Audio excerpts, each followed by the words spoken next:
All right, we're back. Yes! And look, we're the same place you left us. Yeah. Yep. So we're actually going to go back to Kraid's lair. There's one thing in there I couldn't get before because it requires power bombs. Then we're never going to visit Kraid's lair again.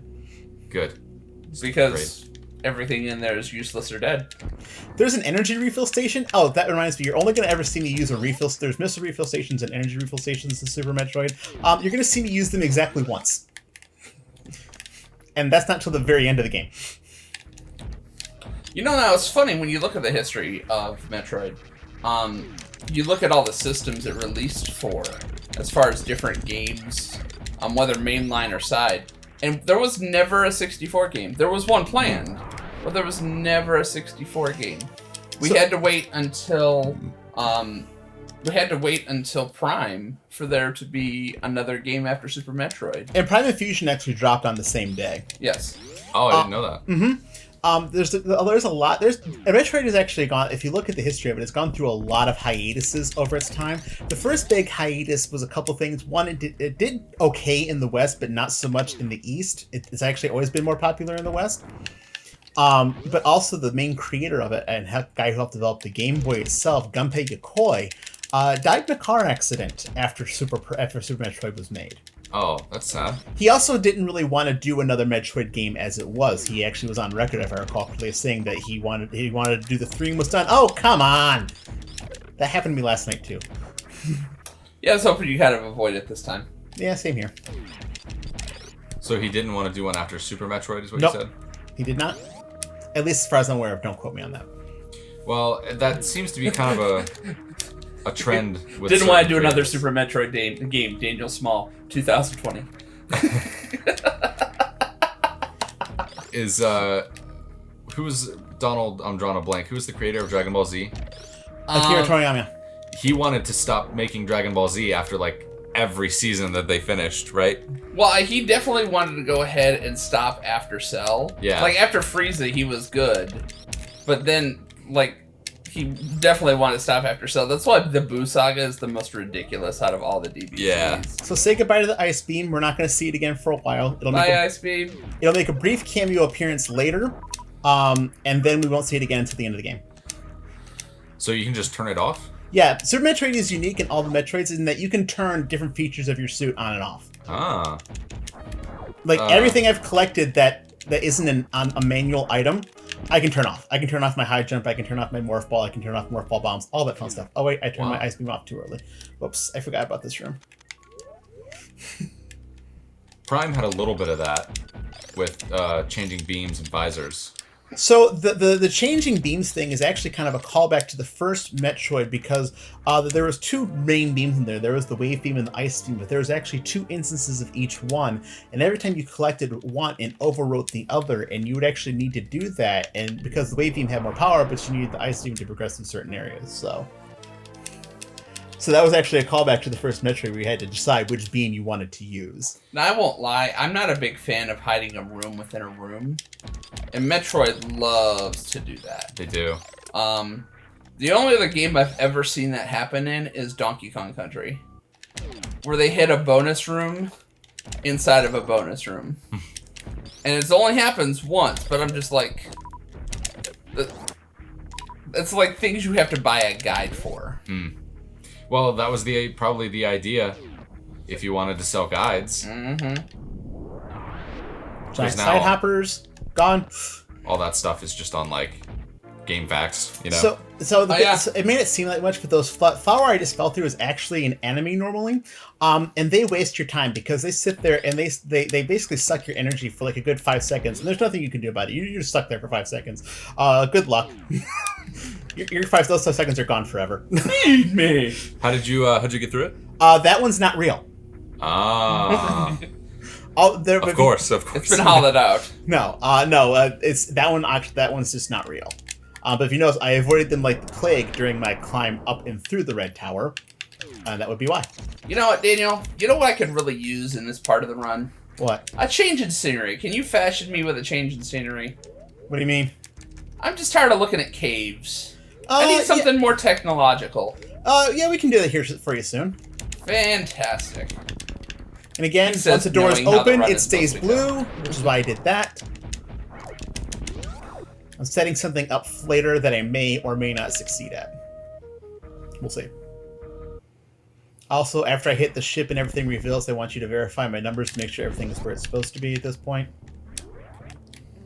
Oh, the thing I pointed out to Don last night, Samus' ship looks like 2 sneakers back to back. I see it. Yes, you're fine. Hey, it's the first save of the game. I was going to say, I think that's the first time we've saved in the entire game so far. And the funny thing, he hasn't even been close. Yeah. And with the weapons that you have, it's not like you'd really have to botch it up or completely forget how to play Metroid to, like, die at this point. Yeah. I didn't. Okay, oh well. So what I was trying to do is you can actually do a side super jump through that door, and that puts you at just the right height to grab the missiles and cross this entire room in one go. Oh, cool. I'm not very good at succeeding at it because I always either forget to get the charge or I have a hard time getting the jump lined up, or last night where the door wasn't open all the way and I hit the door. But I'm not bitter. So we are now in the wrecked ship. We're going to one-shot the wrecked ship. We're just going to come in, get everything, and get out. Welcome to Walmart. Get Grab your crap and get out. Get out. Now, if you notice, I'm avoiding going in the water. I do not have the gravity suit. Water is the enemy. It won't damage you, it just slows you down. Or... Incredibly. Okay. You also can't jump as high, amongst other things. Just like real water. Yep. So everything here has no power at the moment, which means these, nope, don't care. Don't care. Yeah, it's amazing how spikes need to be technologically turned on in order to go ahead and affect you. So These are not Mario spikes, apparently. So there's actually been some lore changes to the wrecked ship here, depending on who you're asking everything. If you go back to the instruction manual for the original Super Metroid, the wrecked ship was actually from the Galactic Federation, and they wrecked here. Hence why there's the ghost-like spirits and everything. But if you play Zero Mission, if you remember the very end of Zero Mission, there was that ship you escaped from, and where it is on the map is, well, here in Super Metroid. If you remember the very end of the game, not the fake ending after you beat Mother Brain, but after you beat Mecha Ridley. If you recall. Because you said you played Zero Mission, didn't you? I did, but it was when I was a kid. Okay. It was a while back. So, meanwhile, we're in a boss fight now. Yeah, meet our second boss, Phantoon. Unlike most any other boss, I'll be refraining myself from using super missiles, and I will show off why in our bonus video later. Okay. I actually already have a save point here, but just in case I forgot to do that, we're just gonna create a restore point. Yep, there we go. So this is something we'll come back to in an extra Yes, episode yes, after yep. the run is over. Yep, after the run's over. I'll show you that basically super missiles are the slower way to kill him. Okay. Which sounds weird, but You'll see why. I am going to use one super missile, but as I told Dawn last night, I'm not going to do that till he looks like something that came out of a radioactive ketchup packet. Okay. Very good description, by the way. It makes total sense. when you see it, Oh, crud. There we go. I almost just accidentally hit him with a super missile there. That would have been very, very bad. Because I pushed my weapon select button too many times. The little fire things he drops actually do not hurt you. They're not solid until after they hit the ground. and they get the eyeballs in them. Yep. This is probably the most RNG heavy boss. Just because those blue things are floating around? Well, no, because you can't hit him until he opens his eye. Oh. So you're literally waiting. Like, I could hit him when he opens his eye the first time before he goes invisible, but he's not on the screen for very long, and he's got those little things surrounding him, but when he does it here, he's there until all the little things from the ceiling drop down, so he's on the screen longer. Just pump about 5-6 missiles into him, lather, rinse, repeat. Now he looks like about what you have described there, Daniel. Not quite. Got one more cycle at least.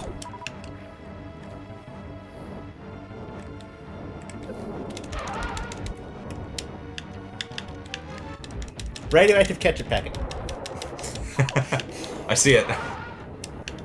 Now what? Oh no, I did too soon! I did too soon! Now it's the right color. Crud! This is why you don't use super missiles against Phantoon. You have to go through this every time you hit him with a super missile. It's not so much that it's hard to dodge, it's slow.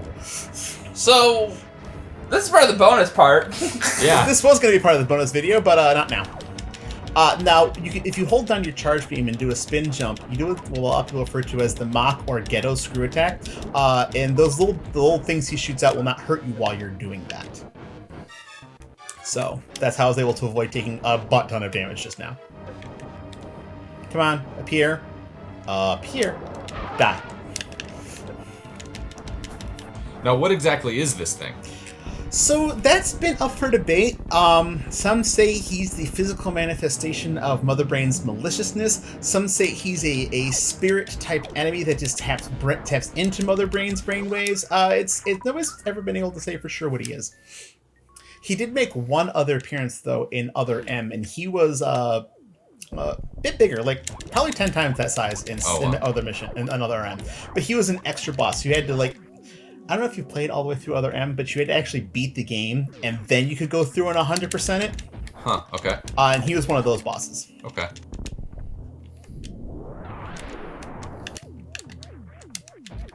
Now, is the power turned back on? Yes, okay. he was holding the power back. Okay. That's why everything's all lit up now. If you've played Metroid Prime, recognize the puffers there. If you remember if you remember your Prime enemies. Out of the way. Aw, poor guy. They're indestructible. Oh. Well, he can take it then.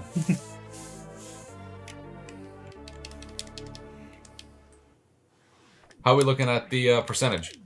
We should be in the 40s if memory serves. We are actually at 44%. Wow. By the time this part of the section's over, we will be halfway. Wow. So, now the next thing we're going to be looking for is another super missile. Yeah, more super missile. Like I said. Yeah, not during this video, but during the next few, you're going to get real tired of hearing that jingle. Lots of items. Oh, yeah. I call it the Great Collectathon for a reason.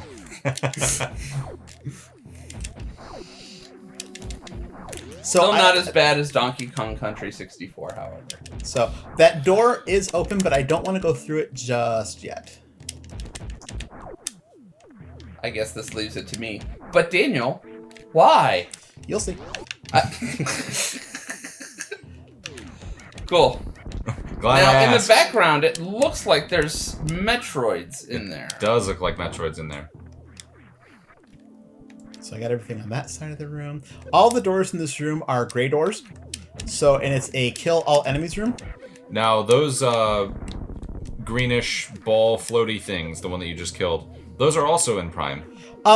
Technically, yes. The bomb chews, I think that's what they're called, or the bombus, do bear a resemblance to them, but I don't know. I don't think they're the same enemy. It's just drawn inspiration from kind of deal. Gotcha. Yep.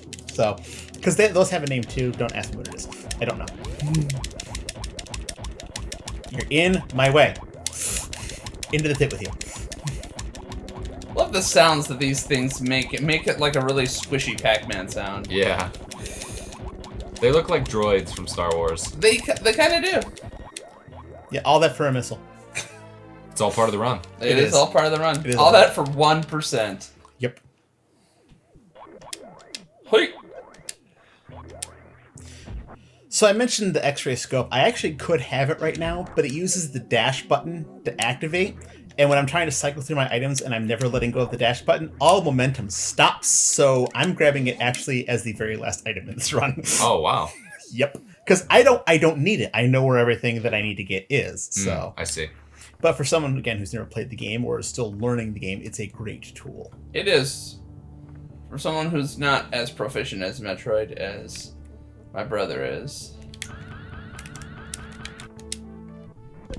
That's not the intended way to get up there. Those little ledges, there is one that will go up that high to get you there, but again, slow.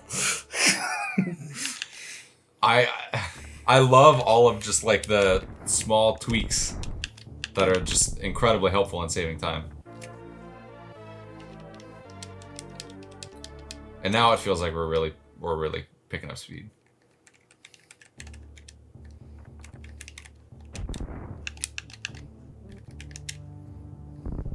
We're also getting ready to come up on probably one of the biggest unsolved mysteries of all of Super Metroid. Oh, okay. Now you've got my attention. It's a stupid little thing, and it's inconsequential, but no one's ever come up with a reason why, so to speak. Outside, they programmed it that way. So, meet the red gamer. He doesn't follow the ledge, he follows you. But if you actually go topside, he's not there. He's only there when you go through the tunnel. And no one knows why? No one knows why. What was the purpose of his existence? Huh.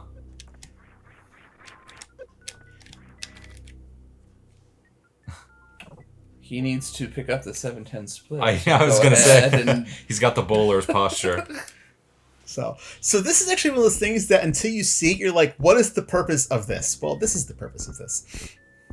And as you can see, there's grapple blocks along the top. I could have grappled across, but just take the damages faster. As long as you're not stupid about it. Whoa. Secret stairs. Indeed. And he's the only way to access them. You can't get to those stairs on your own. Huh.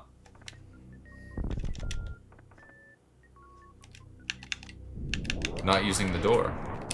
Not yet. Oh, more of these guys. What are they called? Server robots, I think. I don't know if they have a name or not. So that poor Chozo statue deserves better. What do you mean, Daniel? Just wait. See ya! Oh, poor guy. Because the Chozo statues are not statues made by the Chozo, but they're actually Chozos who have willingly turned themselves to stone in order to get spiritual enlightenment. Because they were a technologically advanced race, but then abandoned their technology in the name of spirituality. Not in the name of love? No. Oh. So they're like monks. Techno monks, basically, yeah. Because they still use all the technology they have. They just stopped developing it. Like in Samus' suit was developed by Chozo. Now there was a race of them that were Amish monks, and they just And with that, we are at 50% of the run in terms of items. Yes, we are. So that's our next split right there. All right. 50%. We're halfway through. We are halfway through. All right. So that'll do it for this episode, I guess. Yeah. All right. Well, we will pick you up. This was part 3, right? This is part 3. I think it was. So we'll pick you up in part 4, which, as you have already named it, The Great Collectathon. the Great Collectathon. We'll see you there. All right.